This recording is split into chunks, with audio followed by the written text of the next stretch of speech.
In this tutorial, I'm going to be working on the Quilted Cow pattern for Patty's Pumpkin Patch. So this is one that's exclusive to the Quilted Cow, and you can buy the pattern. And you can use your own fabric, or they have tons of kits. So I've got this kit, and this line was called Frolic. It was a beautiful line. And they send you the templates, which I made copies of on my copier, and then I saved the originals. And then I cut out everything that I needed. So it makes a large one, and I cut on the fold. So I just folded my fabric in half, and then I placed my pattern here. So this is the fold. I placed my pattern on the fold. This is the medium, not the large one. And then I traced, and then I cut. And so I did that for the large and the medium. The small one you don't need to place on the fold. You just need to cut out 6 of them. So I've got 6 medium, I've got 6 large, I've got 6 small, and then I cut out the stems for each one, which you also get the templates for, and I needed 2 of each one as well. So we're gonna get started putting these together. I'm gonna start with the large one here. Alright, so first thing we're going to do is we're going to sew the stems, and for the stems I've just put right sides together, and I am going to put a pin in the middle of each of these to keep everything together. You can clip and pin as much as you would like, and then you're going to sew 3 sides, and the sides I'm going to sew are up, and then the top, and then down. And then once you sew them, those 3 sides, you're going to turn everything right side out. Make sure to poke out your corners. And then we're going to stuff with some polyfill, and then we're going to sew the bottom closed. So here are the stems, and I turned them inside out, and I poked out the corners, and now I've got this polyfill, and I'm just going to stuff these till they're pretty full, and then sew along the bottom to close them up. And here's just a look at them all filled and sewed. I guess it's up to you how much you want to fill and how much can actually fit. If you want them to be like super stiff and super plump, go ahead and do that, but it's just, I guess, the aesthetics of it. But I would put enough in there so it definitely feels like they're full, and so you can like grasp onto your pumpkin and like lift it. So I think this one is probably the most stuffed. I probably could have put a little bit more in there, but I think it's good for now. All right, we're going to move on to the body of the pumpkin. All right, so here I have my pieces, and you're going to sew this in sections. So you should have 6. So you're going to take 3 and then 3. So you'll take 1. I don't know if I'm going to decide which is the right side up. Probably that way. And then the other one, and you're going to put right sides together. And then after you line everything up and pin or clip or freestyle it, whatever is your method, I'll do this later, then you're just going to sew down the curve from top to bottom, and then you're going to open that up, and you're going to take the 3rd piece and do the same thing, lay it right sides together, and then sew down the curve from top to bottom. And once those 3 pieces are done, you're going to set that aside and do the same thing to your other 3 pieces. So you'll have 2 sections of your pumpkin here. Alright, so I am going to be sewing the first 2 pieces here together. I'm not going to clip or pin. Sometimes I freestyle it. So I am just going to line up face to face or right side to right side, and I'm going to line up the tips there, and then I'm going to put it into the machine, and I'm going to start probably about a 1/4 of an inch or so away, and I'm just going to start sewing, make sure I back tack, and then I'm just going to sew 1/4 of an inch seam all the way down, aligning as I go and holding everything in place. And I'm going to keep going. And then when I get to the other end, I'm going to probably stop about 1/4 of an inch away. And then back tack a little bit.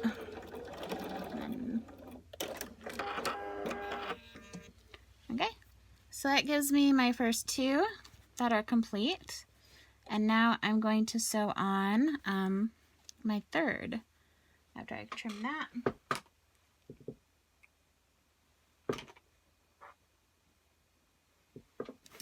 So here's the 2 I just sewed. Here's my 3rd piece, and I'm just gonna, it's kind of awkward with the fabric, but right here, my seam right here, I'm gonna lay it, I'm gonna pull it to the left of my fabric. And then I'm gonna take my other piece, and I'm just gonna, when I lay it to the left, I can align the tips pretty well. And see, I don't know if you can see it, there's my seam, and it's just tip to tip on top of the piece I'm sewing. And then I'm just gonna hold that in place. Then I'm gonna turn it, make sure everything is aligned, make sure all my tips are lined up. And then I'm just gonna, about 1/4 of an inch or so, and then I'm just gonna start sewing. And then I'm just gonna pause and make sure everything's lined up, because I did not pin it together.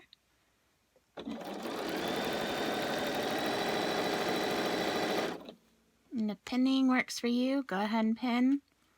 I sometimes take the risk of not pinning it. So, and then I'm just gonna adjust. And then when I get down here, I'm gonna make sure my seam, so there's my seam on the 2 I sewed. I wanna make sure it's, I don't know how to say it, to the left. All right, so that way the points will line up.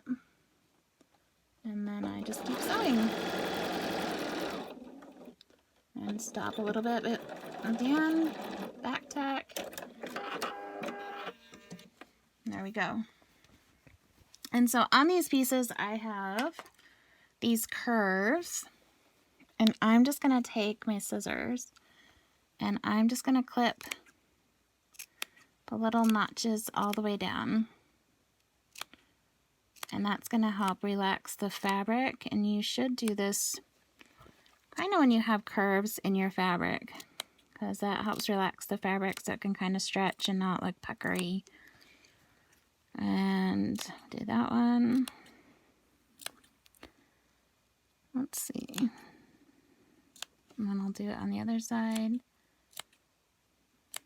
All the way down. Make sure not to clip any other fabric.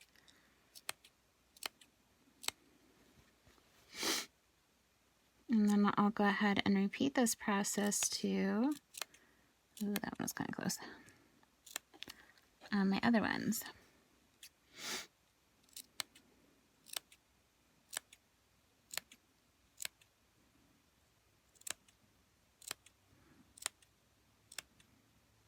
Okay, so with those done, I'm going to make my other set of 3. So there's 1, there's my second one. I'm making the medium pumpkin right now. This is the fabric that I'm using for my medium pumpkin. And it does look different than the rest of the video, because I finished the video, but then someone asked if I could do a little demo on this part. And so I had other kits to make, and so I cut this out, and I'm going to start putting this one together.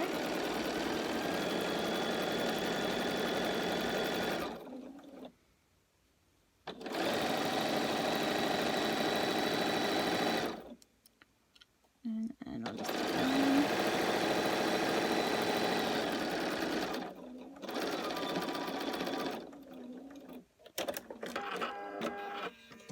Okay. Oh, mine decided not to clip all the way there. It's fine. Alright. And then I'm going to attach the 3rd one. So here goes the 3rd one. Again, I'm going to take my seam and just pull it, I guess, to my left.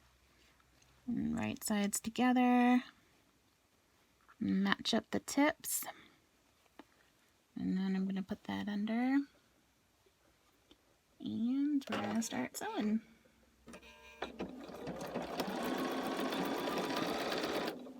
And then we're gonna just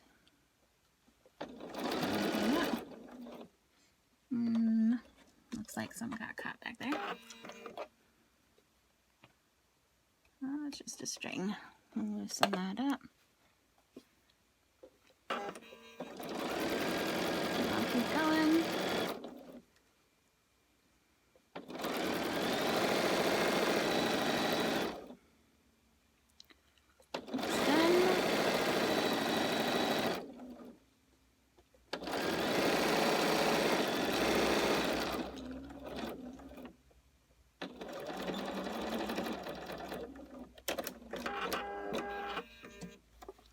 And there we go. We got my second half done. And now I'm going to do the same thing and make clips. Clips in my curved edges there. And then I'm going to put everything together. So these do make really cute pumpkins. I got 3 kits. And this is my second one. This was in that really pretty fall line. Some people might not like the large pumpkin. The 3 together actually really do look nice. The big one, the largest one, needs a lot of stuffing. I had a whole bag of stuffing. I was like, I'll be fine. And I actually ran out of what I consider a large bag. It's just a regular bag of polyfill that I get from the store. That wasn't enough, so I ended up ordering some 5-pound boxes of stuffing. All right, so there we go. And now we're gonna put, ooh, that was all right, so here is the first one, all done. It looks like a nice type of pumpkin. This material is really pretty. And here is the second one. I turned this one inside out just to kind of see what it would look like. But there it is. All right, we're gonna move on to the next step. All right, so your pieces should fit kind of like inside each other, right sides together. And what you want to do first is you want to line up the top of your seams and put a clip in or a pin. And then you want to come down to the bottom and line up your seams too. And then once your top and your bottom are lined and clipped, then you can line up the edges. But on one side, I forgot which side I did it. Oh, you're going to want to leave an opening. So my opening is here on the side. This is where I'm going to stuff it. And then I'm going to have to hand sew that closed. Kind of, I think it's just similar to the Trudy Trees if you've ever made the Trudy Trees. If you haven't, you're going to be hand sewing this with whatever stitch you'd like. But the stem, now that I've got everything clipped, I'm going to open up the top and kind of find the center and center this at the top and slide it in. And then I'm going to, once I slide it in the middle between the 2 pieces of fabric, I'll show you too, and then I'm going to sew all the way around except my opening. So I'll start on one side of my opening and then sew all the way around to my other marked of my opening and making sure I back tack at the beginning. But I'll place this on and show you what it looks like in. Alright, so there it is. You can feel it. It is, the stem is pointing inside. I started clipping it wrong and it was sticking out here, and then when I turned it inside out, I would have seen not my stem. So this right here, what you see poking out right there is the bottom of my pumpkin, and I made sure just to poke it out just a little bit so when I sew my 1/4 inch seam, I will definitely miss or be on the line that I already sewed. Alright, so, and I can feel my stem hanging out down there. Alright. So now I'm going to find my marking for one side, and then I'm going to start sewing all the way around until I meet my other, making sure to leave an opening on the side so I can stuff this pumpkin. Alright, so it's all sewed. I just went a couple times back and forth where the stem is in case you're like picking it up. But now that I've got it sewed, I'm going to take my scissors, and since this is all circular, I'm going to take my scissors and just clip close to the seam, my sewing line all the way around. This will help, and you can even do it here if you want on the rounded, but I'm just going to do it there so it kind of relaxes the fabric and will help it stretch and lay more naturally. So when you're turning it inside out, I would just look at the stem and make sure that you can't see your sew line and that everything is looking good and that none of the parts are poking out. I've been hasty before and forgot to check and have had to rip things open. So just give your stem a check and make sure that everything is okay to go. So you're going to turn it inside out and you're going to start stuffing it. So what I'm going to do is I'm going to put a layer of poly pellets in the bottom, and that will help weigh the pumpkin down a little bit. I do this with the Trudy trees too, and it will help them really lay flat. I found that when I stuffed with just polyfill, it wouldn't really lay flat, and so I'm going to put, I don't know, an inch or so of poly pellets in the bottom of the pumpkin, and then I will stuff the rest with polyfill. So poly pellets are just little plastic pellets. You can get them at any fabric store. You can get them through the Quilted Cow. They sell them. You can get them lots of places. So I will show you what it looks like as I fill it. Alright, so here are what poly pellets are. And then so I've just stuffed it, and I think, you know, that's enough to kind of disperse on the bottom to help keep it flat and weighted down. And now I'm going to stuff the rest with polyfill, and we'll take a look at what it looks like. So here's my pumpkin, almost done. It's not, I ran out of stuffing, so I had to order more. So when that comes, I will finish stuffing it, but it looks pretty good. There's the bottom. Here is my opening. Those poly pellets will help weigh the bottom really nicely and help it keep flat. Where's my opening? Oh, there it is. So when I'm done, I'm going to be hand stitching this opening closed using what's called the ladder stitch or invisible stitch. I just looked up tutorials on YouTube to see how to do it, and that's what works for me. I'm not going to attempt to show you it because my hand stitching isn't the greatest, but it will get the job done. But it's called the ladder stitch or invisible stitch, and YouTube has great tutorials on how to do that. But anyway, once that's closed, then you'll have your pumpkin, and then I can go do the medium and the small one using the same method as I did for the large one. So it'll turn out really cute. I've got a couple kits to sew up into my pumpkins. And there we are. This is the Patty's pumpkin patch. I'll show you a clip of all of them done when I get them done.